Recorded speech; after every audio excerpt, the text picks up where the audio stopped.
Hello and welcome to Speedy Japanese, where we're doing Year 4 Lesson 3. So in previous lessons we've looked at our classroom and how we speak in our classroom. Today we're going to be looking at how to introduce ourselves in Japanese and speak to someone else for the first time. So as we learnt in Lesson 2, an introduction is called a jiko shokai. So today we'll be looking at ways to do our jiko shokai and how to ask some basic questions and answer basic questions with another person. So, first off, I might run through the different elements and questions and sentences that you might use for an introduction, and hopefully through some practice and repetition we can learn to understand and use these more effectively. I know that some of these might seem difficult, but they are sentences that you would use in English at that age, so they're sentences that we're going to study to use in Japanese as well. Okay. So for the first time, there are some special elements of an introduction in Japanese that we don't necessarily have in English.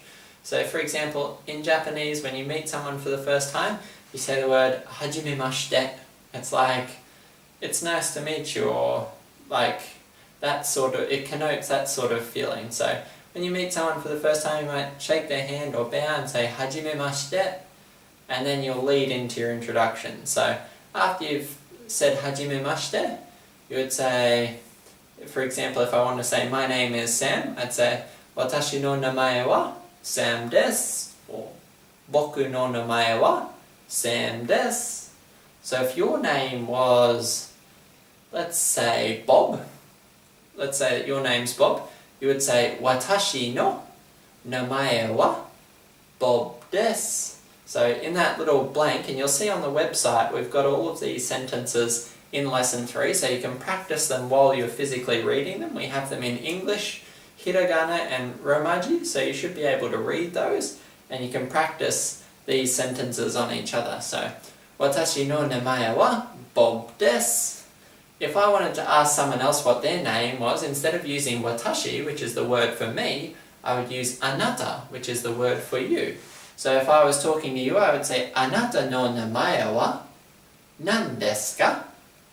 And that nan is the what, and the ka makes the sentence a question. So the sentences are very similar, just with the changing of the subject and the addition of that ka on the end. So, anata no namae wa nan desu ka? And you would say, watashi no namae wa Bob desu. And so we can ask and answer the question of what our name is. So the next thing you might ask is, what year someone is in at school. For example, if you're at school and you're meeting someone for the first time, after you introduce yourself, you might say, hey, what year are you in? In Japanese, you'd say, ima nan nensei desu ka? Or anata wa nan nensei desu ka? Again, that nan is what, and the ka is the question. So, anata wa, you, nan nensei desu ka? That's, what year are you in? And if I was going to answer that question, well, I'm not at school, but let's pretend I was in grade 4, I would say, watashi wa 4 nensei desu. Watashi wa 4 nensei desu. 4 being the number 4, nen being year, and then desu, which ends the sentence. Watashi wa 4 nensei desu. So, anata wa nan nensei desu ka? And you would respond with, watashi wa, then the number for whatever year you're in, whether it's 3, 4 or 5, and we'll look at counting in a future lesson, but given we're in year 4 in these lessons, we'll say year 4, you would say, watashi wa 4 nensei desu. Alright, so there's the first few sentences. The next question you might ask is, how many people are in their family? And you would say, anata no kazoku ni, anata no kazoku wa nan nin desu ka? Like, how many people are in your family? Anata no kazoku ni nan nin desu ka? And if I was going to answer that question, I'd say, watashi no kazoku ni 9 nin desu. That's right, there are 9 people in my family. I have 7 brothers and sisters. So, 7 brothers and sisters plus mum and dad is 9. So, watashi no kazoku ni 9 nin desu. And if I asked you, anata no kazoku ni nan nin desu ka? You would say, watashi no kazoku wa, and then the number, and then nin desu.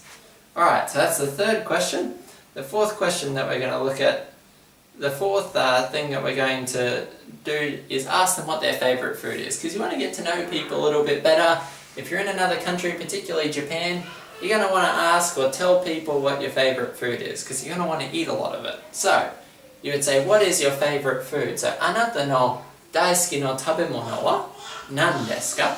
Daisuki is the word for favourite, tabemono is the word for food. So, anata no daisuki no tabemono wa nan desu ka? And to answer that question, you would say, watashi no daisuki no tabemono wa pizza desu. So you just fill in the blank. You'll see the sentence structure on the website. Fill in the blank with your favourite food. So, watashi no daisuki no tabemono wa pizza desu. That's how you'd say, that's my favourite food. And after you've finished your introduction, you might say some other sentences that we'll learn later on.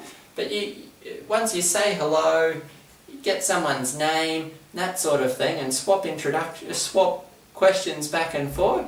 At the end of the exchange, you say, it's nice to meet you, like you would in English. You'd say, I'm really glad I met you. In Japanese, you would say, dozo yoroshiku onegai shimasu, or yoroshiku onegai shimasu. You can use either the longer or shortened form. One is more formal, one is less formal.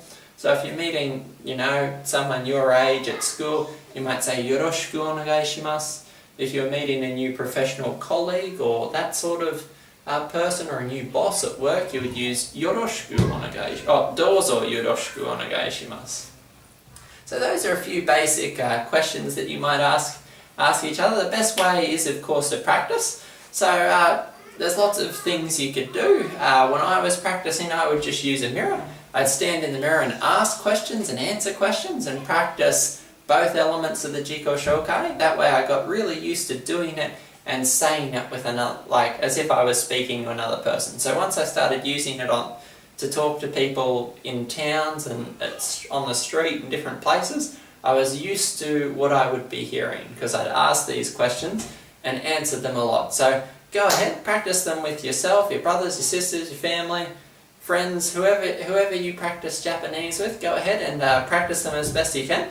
All those sentence structures are on the internet. We will look deeper into some of those elements and add additional questions later on. So if you have any questions, go ahead and ask them in the comment section below the video, or send us a question to our email address, which is contactspeedyjapanese@gmail.com.